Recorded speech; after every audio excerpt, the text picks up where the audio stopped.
Good morning everyone, myself Sahaban Arshad and I welcome you on the YouTube channel of St. Joseph Public School, Tong. So today we are going to start a very important topic and that is classification of elements and periodicity. ठीक है, basically this chapter is all about elements. ये chapter actual में elements के बारे में है. तो let's start from elements. Elements क्या होते हैं हम ये जानने की कोशिश करते हैं. देखिए, एलिमेंट्स को जानने के लिए हमें थोड़ा सा देखना पड़ेगा कि हमारे आसपास पाए जाने वाले सब्सटेंस को हम कितना पहचानते हैं. मैं एक काम करता हूं, कुछ सब्सटेंस यहां पर लिखता हूं जो हमारे डेली लाइफ के अंदर काफ़ी यूजफुल हैं. आपको इन्हें आइडेंटिफाई करना है. तो the first one is gold, then second one is aluminium and we can say coal. Second one is coal, then iron and then we can also take platinum. ठीक है, ये कुछ सब्सटेंसेस हैं जो हमारे आसपास पाए जाते हैं. मेरा आपसे क्वेश्चन है कि क्या आप इन सभी सब्सटेंसेस को आइडेंटिफाई कर सकते हो? क्या अगर मैं आपके सामने कुछ अमाउंट में गोल्ड, कुछ अमाउंट में कोल मींस यहां पर हम कोल से मीनिंग लेंगे कार्बन, कुछ अमाउंट में आयरन और कुछ अमाउंट में अगर प्लेटिनम अगर आपके सामने रख दिया जाए तो क्या आप इनको आइडेंटिफाई कर लेंगे? तो आंसर है yes, you can identify all of them.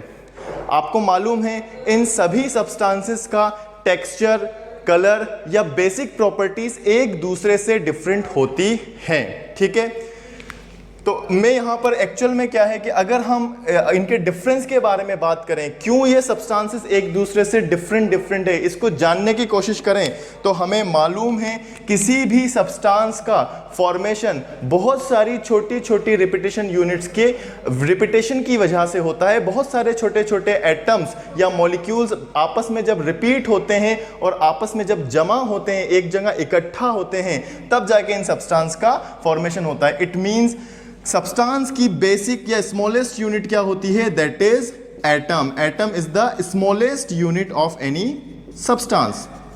ठीक है, इसका मतलब क्या हुआ? जब हम गोल्ड की बात करते हैं, प्योर गोल्ड की बात करते हैं, तो प्योर गोल्ड का जो फॉर्मेशन होता है उसमें बहुत सारे गोल्ड के छोटे छोटे पार्टिकल्स अरेंज्ड रहते हैं, या कह सकते हैं कि बहुत सारे गोल्ड के एटम्स के कंटिन्यूअसली रिपीटेशन के बाद गोल्ड का फॉर्मेशन होता है. तो सपोज कीजिए कि ये क्या है, एक गोल्ड मैटर है और इसके अंदर हमें बहुत सारे गोल्ड पार्टिकल्स का रिपीटेशन देखने को मिलेगा. इस तरह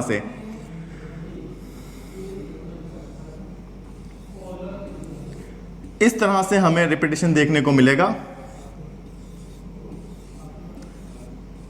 और ये हमारा पहला सब्सटेंस बन गया जिसको हमने क्या बोला? गोल्ड.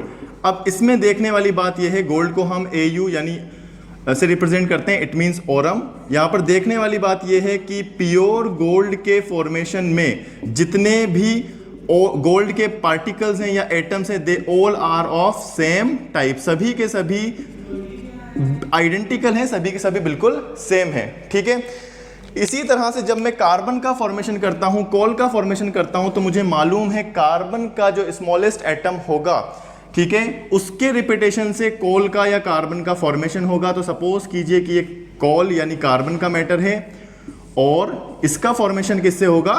कार्बन एटम्स के रिपीटेशन से होगा. यानी जितने भी एटम्स होंगे वो किसके होंगे?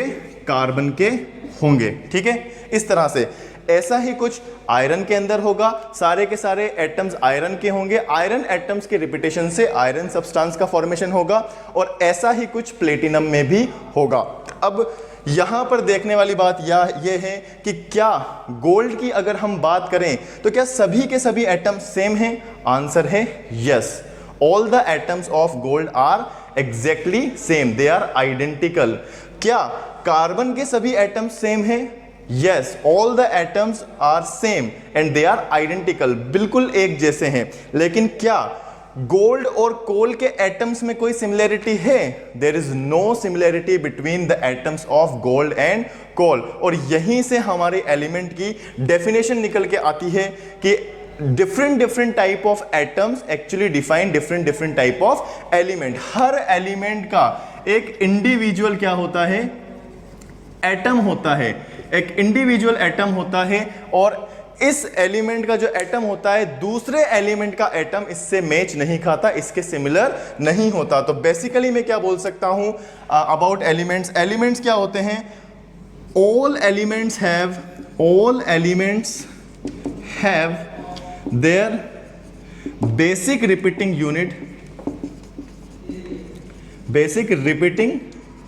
unit called atom। ठीक है, हर एलिमेंट का अपना स्पेसिफिक, अपना इंडिविजुअल एक एटम होता है और उस एटम के जैसा किसी दूसरे एलिमेंट का एटम नहीं होता। It means we can say that same elements have identical atoms and different elements have different atoms। ठीक है, ऐसा हम बोल सकते हैं। तीसरी चीज क्या होगी, जो एक एलिमेंट का एटम होता है वो दूसरे एलिमेंट के एटम से डिफरेंट होता है। वो डिफरेंट कैसे होता है, in terms of atomic number and atomic mass. ये अलग होगा एक एटम का किसी दूसरे एटम से। तो बेसिकली हमने क्या डिस्कस किया, हमने एलिमेंट्स को डिस्कस किया। हमारे आसपास जितने भी सब्सटेंस पाए जाते हैं वो डिफरेंट टाइप के एलिमेंट से बने होते हैं। किसी एक एलिमेंट के सभी एटम दिखने में और प्रॉपर्टीज में बिल्कुल सेम होते हैं। अलग अलग जो सब्सटेंसेस होते हैं उनके एलिमेंट्स भी अलग अलग होते हैं और उनके एटम्स भी अलग अलग होते हैं। अब यहाँ पर एक देखने वाली बात यह है कि हम क्यों इन दोनों सब्सटेंस के या इन दोनों एलिमेंट्स के एटम्स को डिफरेंट बता रहे हैं। तो हम एक काम करते हैं, दो डिफरेंट एटम्स लेते हैं और इनके बीच कंपैरिजन करके देखते हैं कि किस तरह से ये डिफरेंट है। तो पहला मैं ले लेता हूं कार्बन का। First one is of carbon atom. Carbon एक एलिमेंट है जिसका इंडिविजुअल एक एटम होगा। और सेकंड में इसका कंपैरिजन कर लेता हूं ऑक्सीजन एटम से। Second one is oxygen atom. तो देखिए कार्बन को हम कुछ इस तरह से डिनोट करते हैं C6, ठीक है, और ऑक्सीजन को हम कुछ इस तरह से डिनोट करते हैं O8। ये इनका रिप्रेजेंटेशन होता है। ठीक है, जब हम इलेक्ट्रॉनिक कॉन्फ़िगरेशन लिखते हैं तो हमें 1s2 2s1 2p3 कुछ ऐसा नजर आता है, और ऑक्सीजन में 1s2 2s2 2p4। और जब हम इनके एटम का फॉर्मेशन करते हैं तो हमें मालूम है किसी भी एटम के अंदर हमें बेसिकली सबसे पहले क्या देखने को मिलता है, a nucleus which is found at the centre of the atom. और इसके चारों तरफ डिफरेंट शेल्स होते हैं, सर्कुलर पाथ्स होते हैं, और इन शेल्स के अंदर इलेक्ट्रॉन्स रिवॉल्व करते हैं। ठीक है, that is the atom of carbon. Then next is, मुझे एटम बनाना पड़ेगा यहाँ पर ऑक्सीजन का। सपोज कीजिए ये हमारा ऑक्सीजन का एटम है, तो इसमें सेंटर के अंदर हमारे पास न्यूक्लियस होगा, and then we will have shells जिसमें इलेक्ट्रॉन्स चक्कर लगाएंगे। ये देखिए, ये दोनों एटम्स हैं, एक ऑक्सीजन का एटम है और दूसरा कार्बन का एटम है। क्या दोनों बिल्कुल सेम है? क्या दोनों बिल्कुल सेम हैं? तो आंसर है नो, दोनों बिल्कुल सेम नहीं है। हाँ, दोनों ही के अंदर अपना अपना न्यूक्लियस है, दोनों ही के अंदर अपने अपने शेल्स हैं, दोनों ही के अंदर इलेक्ट्रॉन्स न्यूक्लियस के चारों ओर रिवॉल्व कर रहे हैं, लेकिन इन दोनों में number of proton, number of electrons और नंबर ऑफ न्यूट्रॉन्स डिफरेंट है। When we talk about carbon, तो कार्बन में नंबर्स ऑफ प्रोटॉन 6 होते हैं, नंबर्स ऑफ इलेक्ट्रॉन्स भी 6 होते हैं, और नंबर ऑफ न्यूट्रॉन भी 6 होते हैं। It means a single carbon atom has 6 protons, 6 electrons and 6 neutrons. While if we talk about oxygen, one oxygen atom contains 8 protons, 8 electrons and 8 neutrons. ठीक है, और यहीं से एक डिफरेंस जनरेट हो गया कि कार्बन के एटम के नंबर ऑफ प्रोटॉन, न्यूट्रॉन और इलेक्ट्रॉन्स ऑक्सीजन के नंबर ऑफ प्रोटॉन, इलेक्ट्रॉन और न्यूट्रॉन से डिफरेंट है। इसका मतलब इसका एटॉमिक नंबर डिफरेंट होगा ऑक्सीजन से, और एटॉमिक मास भी डिफरेंट होगा किससे? ऑक्सीजन से। और यही डिफरेंस आता है दो अलग अलग एलिमेंट्स के एटम्स में। ठीक है, तो बेसिकली हमने क्या जाना कि जो एलिमेंट्स होते हैं हमारे चारों ओर जितने भी सब्सटेंसेस हैं सबके सब डिफरेंट डिफरेंट टाइप से के एलिमेंट से बने होते हैं।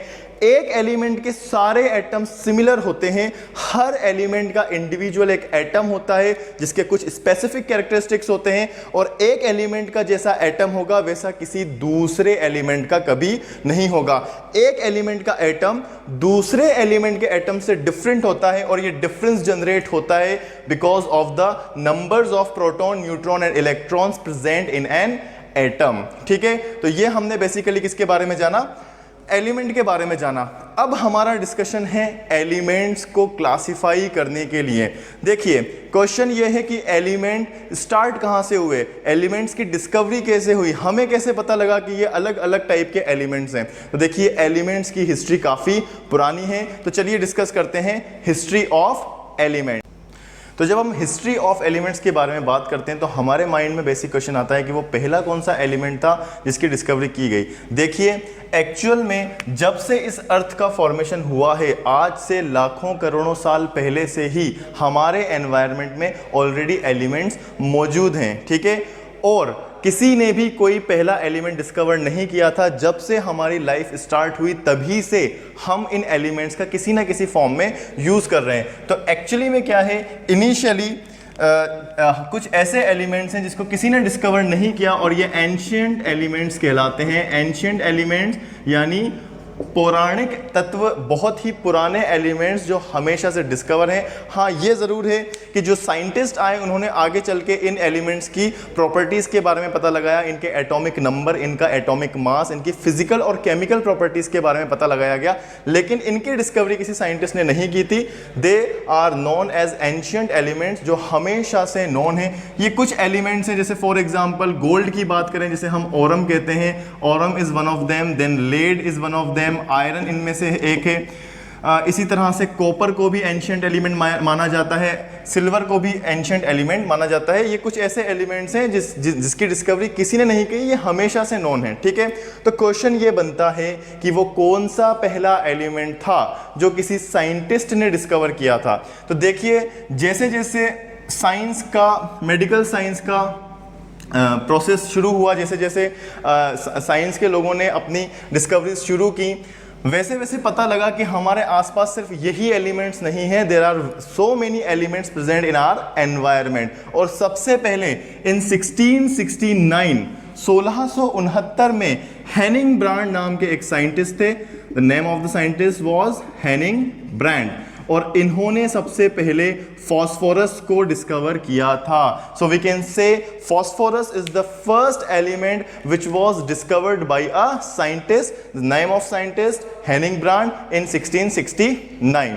ठीक है, अब देखिए इसके बाद से लेकर के, ठीक है, 1800 तक आते आते, 1800 ईस्वी तक आते आते लगभग 32 से 33 एलिमेंट्स पता कर लिए गए थे। इसका मतलब क्या हुआ, 1669 से 1800 तक बहुत ही स्लोली एलिमेंट्स की डिस्कवरी हुई। कुछ एलिमेंट्स और पता कर लिए गए, जैसे हाइड्रोजन के बारे में पता कर लिया गया, कार्बन के बारे में पता कर लिया गया, इसी तरह से निकिल के बारे में, कोबाल्ट के बारे में। ये कुछ एलिमेंट्स थे जिनकी डिस्कवरी हुई, लेकिन काफ़ी स्लो प्रोसीजर था, काफ़ी टाइम लगा। ठीक है, लेकिन 1800 के बाद एक बहुत ही अच्छा रेवोल्यूशन आया इस फील्ड के अंदर, और एलिमेंट्स बहुत तेज़ी से डिस्कवर किए जाने लगे। और 1865 तक आते आते, 1865 तक आते आते टोटल 65 एलिमेंट्स अप्रोक्सीमेटली पता कर लिए गए थे। ठीक है, जब बहुत सारे एलिमेंट्स पता कर लिए गए, जब बहुत सारे एलिमेंट्स हमने उनको डिस्कवर कर लिया,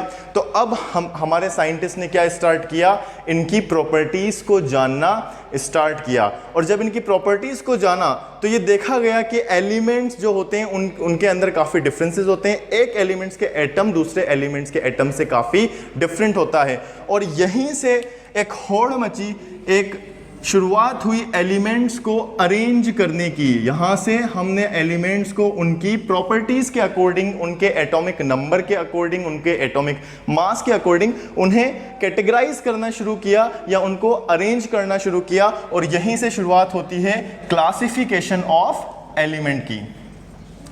क्लासिफिकेशन ऑफ एलिमेंट्स की शुरुआत यहीं से की जाती है, यानी यहां से हम बोल सकते हैं कि हमारा चैप्टर शुरू होता है। ठीक है, सो बेसिकली अगर हम बात करें हिस्ट्री ऑफ एलिमेंट के बारे में, तो ऐसा नहीं है कि कभी किसी पर्टिकुलर टाइम पर कोई एलिमेंट डिस्कवर किया गया हो। एंशियंट टाइम से ही, पुराने ज़माने से ही हम एलिमेंट्स को यूज़ करते आ रहे हैं, और ये कुछ ऐसे एलिमेंट्स हैं जिनको हम एंशियंट एलिमेंट्स बोल सकते हैं। These are aurum, lead, iron, copper, argentinum और भी हैं। ठीक है, उसके बाद in 1669 Hennig Brand was the first scientist who discovered phosphorus. Then up to 1800 we discovered 32 elements, and till 1865 we discovered approximately 65 elements. After discovering such numbers of elements, we started arranging them according to their properties, according to their atomic number and atomic mass, and that's how we got the point of classification of elements. हमने classify करना शुरू किया element से, और यहीं से हमारी periodic